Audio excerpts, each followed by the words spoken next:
I'd like to turn you to the back page of your bulletin, to the two questions of Lord's Day number 18 of the Heidelberg Catechism.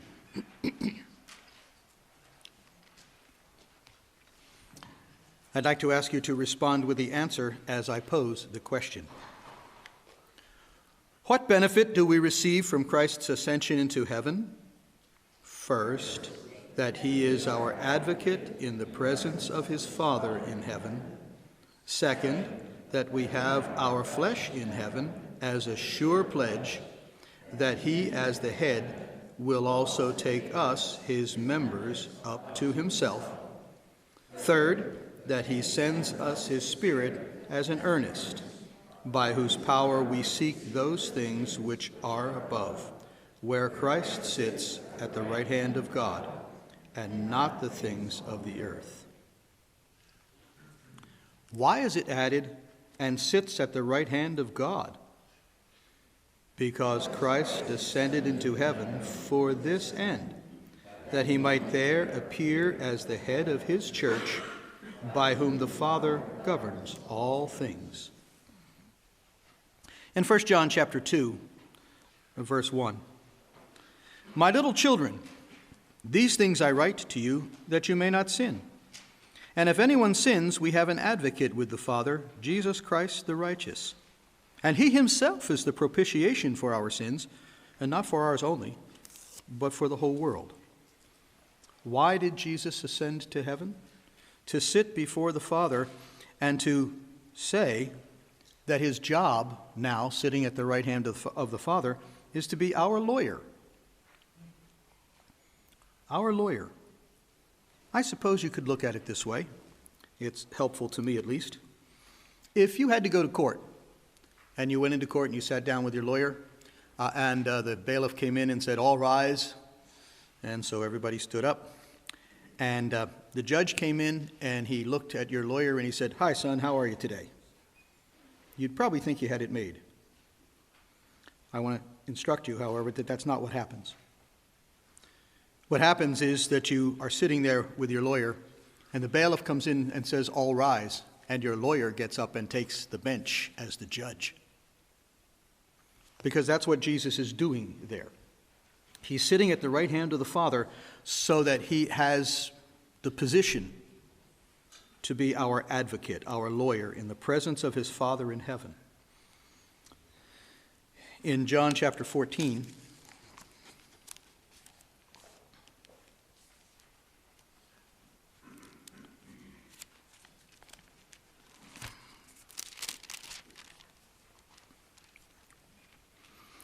"In my Father's house there are many mansions. If it were not so, I would have told you. I go to prepare a place for you. And if I go to prepare a place for you, I will come again and receive you to myself."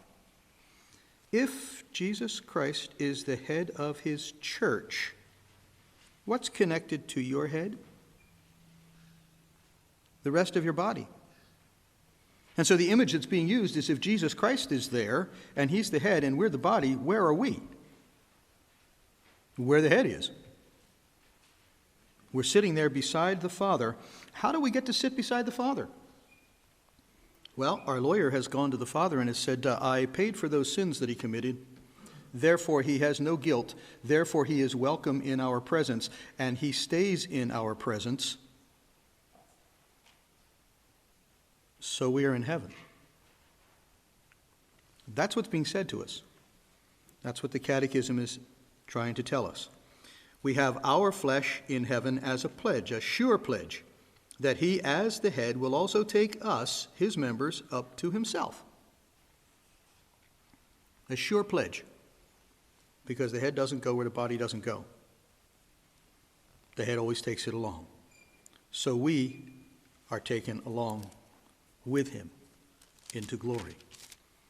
In verse 16 of chapter 14 of John, "If you love me, keep my commandments, and I will pray the Father, and he will give you another helper, that he may abide with you forever, the Spirit of truth. He sends us his Spirit as an earnest." What's an earnest?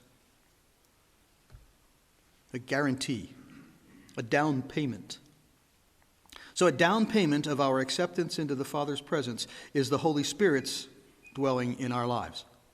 According to 1 Corinthians 6, he dwells in us, he rules in us, he cares for us. So we're being told that the Holy Spirit in our lives is a demonstration to us, a guarantee, a down payment of what heaven is like. Third, he sends us that Spirit by whose power we seek those things which are above, where Christ sits at the right hand of God. So now we have that set before us. In Colossians chapter 4, Colossians 3, verse 1, If you then were raised with Christ, seek those things which are above, where Christ is sitting at the right hand of God.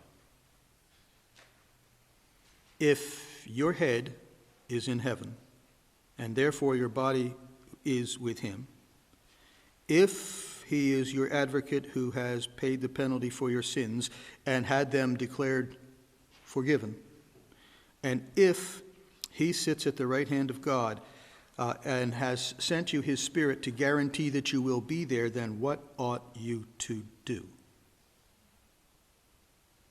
And here it is. Seek those things which are above, where Christ is sitting at the right hand of God. Not a reputation here. Not even a whole clan here. Seek those things which are above, where God is, and what God has said, and what God has called us to be, and what by his Spirit working in us is beginning to happen. Those are the things we should be looking for. Not riches here, not reputation here, but the work of the Holy Spirit building us up and causing us to serve him. In John chapter 5, verse 22, the Father judges no one, but has committed all judgment to the Son. Remember what I said about your lawyer getting up and taking the bench? That's his position. In the concept of the old days, I suppose I could say it, what you have is the prime minister sat at the right hand of the king. And the king said, "Today I want to do this." And he turned to the prime minister and said, "Make it happen."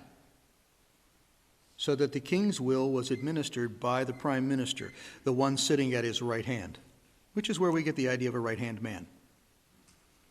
So what we have is, we're being told, is that Christ is there at the right hand of God, and he is the one that the Father says, "Judge this."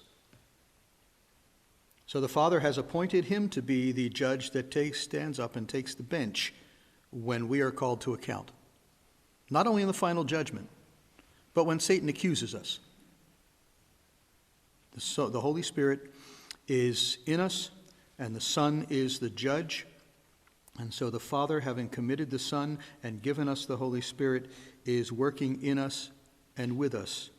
And that's our confidence.